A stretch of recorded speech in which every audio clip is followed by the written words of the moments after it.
রুশ ইউক্রেন যুদ্ধ শুরুর পর থেকে ওয়াশিংটন মস্কোর সম্পর্ক সাপে নেউলে। বেশ কিছুদিন ধরে বাইডেন প্রশাসন দাবি করে আসছিল যুক্তরাষ্ট্রের নির্বাচনে হস্তক্ষেপ করতে রুশ গণমাধ্যম দিয়ে ভোটারদের মাঝে বিভ্রান্তি ছড়াচ্ছে পুতিন প্রশাসন। এরপর রুশ রাষ্ট্রায়ত্ত গণমাধ্যম আরটির 2 জন সংবাদকর্মীর বিরুদ্ধে নিষেধাজ্ঞা দেয় যুক্তরাষ্ট্র।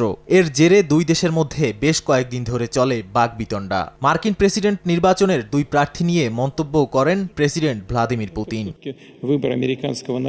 এর মধ্যেই আবার নতুন করে আরটিকে নিষেধাজ্ঞা দিলেও ওয়াশিংটন। স্থানীয় সময় শুক্রবার এক সংবাদ সম্মেলনে নিষেধাজ্ঞার কথা জানান দেশটির পররাষ্ট্রমন্ত্রী অ্যান্টনি ব্লিংকেন। গণমাধ্যমটির বিরুদ্ধে গোপনে যুক্তরাষ্ট্রের গণতন্ত্রকে দুর্বল করার চেষ্টার অভিযোগ তোলেন তিনি। আরও বলেন, আরটি রাশিয়ার সরকারের মদদে চলে। গণমাধ্যমটির সাইবার কার্যক্রম চালানোর সক্ষমতা ইউনিট থাকার পাশাপাশি রুশ গোয়েন্দাদের সঙ্গে যোগসাজশের দাবিও করেন তিনি। মার্কিন পররাষ্ট্র মন্ত্রণালয়ের অভিযোগ, সম্প্রচার মাধ্যমটি ইউরোপ, আফ্রিকা এবং উত্তর ও দক্ষিণ আমেরিকার দেশগুলোয় তথ্য পরিচালনা, গোপন প্রভাব ও সামরিক সংগ্রহে জড়িত রয়েছে।